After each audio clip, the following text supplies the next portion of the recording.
Alam naman natin na si Secretary of Justice Boying Rimulya ay naghayag na siya ay mag-a-apply sa mababakanting posisyon ng ombudsman. Kasi ang kasalukuyang ombudsman, si Samuel Martires, ay matatapos na ang kanyang termino ngayong July 27, 2025. Hindi na yan pwede mag-extend. Fixed ang term yan. At maraming nag-aabang ngayon kung sino ang dapat na kung sinong papalit kay Martires. Ngayon, dahil naghayag na si Rimulya na interesado siyang maging ombudsman, sigurado nakarating na ito kay dating Senador Sani Trillanes. At sigurado natutuwa si dating Senador Sani Trillanes kung si Rimulya ang maging ombudsman. Sigurado si dating Senador Sani Trillanes natutuwa dito sa balitang ito na si Rimulya ay interesadong maging ombudsman. At bakit natin sinasabing matutuwa nito o natutuwa nito sigurado si dating Senador Sani Trillanes? Nagsampa siya ng kaso kay Bongo sa ombudsman. Hindi man lang inaksyonan ni Martires. Yan ang problema kay Martires. Kaya kahit sabihin ni Martires na ano daw siya, hindi naman daw siya, never daw siyang tinawagan ni Duterte. Pero oo nga, hindi siya tinawagan ni Duterte. Pero yung mga ginagawa niya naman, protektado naman si Duterte at ang mga tao nito tulad ni Bongo. Kaya hindi na siya kailangang tawagan.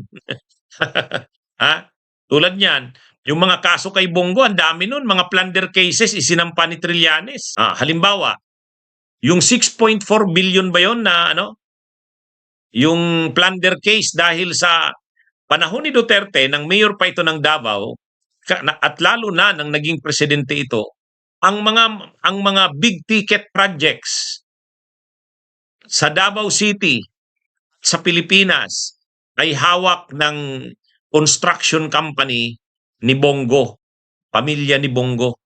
Sa katunayan, ang pangalan ng construction company ng pamilya nila ay CLTG, ang initial. Ang CLTG, Christopher Lawrence Tesorogo eh. Kahit sabihin pa ni Bongo na hindi na siya wala na siyang dinivest niya na ang kanyang investment, hindi na siya naka-invest doon sa CLTG. Pero kanilang pamilya pa rin yan. Kaya si Bongo, marami siyang kaso ng plunder. Kaya lang, hindi inaksyonan ni Martires. Hindi inaksyonan ni Martires. Yung tungkol doon sa Navy, yung biniling frigate ng Navy, ano rin yun? 14 billion yata ang halaga nun. May initial si Bongo doon. Kaya ano yun? Isa rin yun sa mga controversial na mga deals na na-involve si Bongo. Kaya itong si Bongo, marami itong mga sinampang kaso si Trillanes. Kaya lang hindi naman gumulong sa ombudsman sa ilalim ni Martires. Pero ngayon kay Rimulya, sigurado gugulong na yan. Kaya si Trillanes, baka nga ganahan pa si dating Senador Sani Trillanes. Magsampa pa ito magsampa ng mga kaso sa ombudsman laban sa mga kasabwat ni Duterte. Kasi napakalinaw naman kasing hindi naman gumalaw yung mga kaso nung panahon ni Martires sa ombudsman. Pero ngayon, pag si Boying Rimulya na, gagalaw na yan. Gagalaw na yan. Kaya ngayon, ang daming humaharang kay Rimulya. Gumagalaw ang mga DDS. Si Panelo nagsalita na. Sabi ni Panelo, dapat hindi naman pwedeng maging ombudsman ng bias. Bias daw si Rimulya. Ay bakit nung panahon ninyo? O si Martires hindi ba bias? Kaya lang, totoo rin naman, may mga issue nga lang talaga dito kay Rimulya. Halimbawa, political dynasty kasi ang Rimulya politiko. Kaya baka naman, yung mga kakampi nilang politiko ay hindi rin niya kasuhan. Tapos ang kakasuhan niya lang yung mga kalaban, malungkot naman yun. Sana hindi gano'n.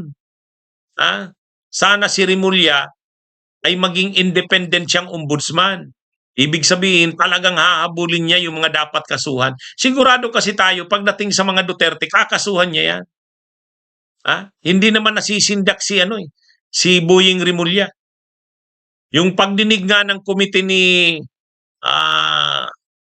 Amy Marcos, yung tungkol sa pag-aresto kay Duterte, si Remulla yung sumasagot kay Amy Marcos eh. Kaya itong si Remulla, talagang matibay ang nito. Matibay ito. Talagang ang mga kasabwat ni Duterte, talagang kakasuhan ito. Kaya lang, yun na nga. Ang problema lang kasi politiko eh. Political dynasty rin ito.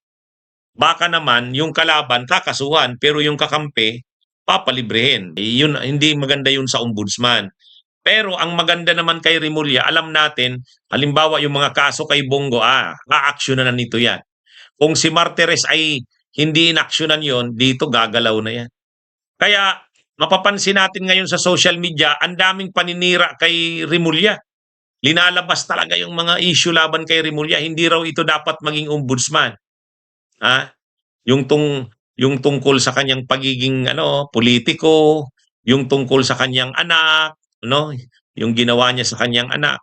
Yan yung mga issue nire-raise kay Remulla. Sigurado, ang mga nagre-raise ng issues na yan kay Remulla, mga DDS, pinapagalaw na ng kampo ng mga Duterte ang kanilang mga galamay sa social media para atkihin si Remulla. Kasi nga, sakit ng ulo nila pag napili si Remulla na ombudsman. Parang ang nangyari niyan, si Torre ang sa PNP, si Remulla ang ombudsman, ay matindi yan. Matindi yan. Ang dami yatang makakasuhan ng plunder niyan. Si Trillanes naman ang tagakaso. Yan. Matindi. Matinding partner, matinding ang trayo pala ito Matinding trayo.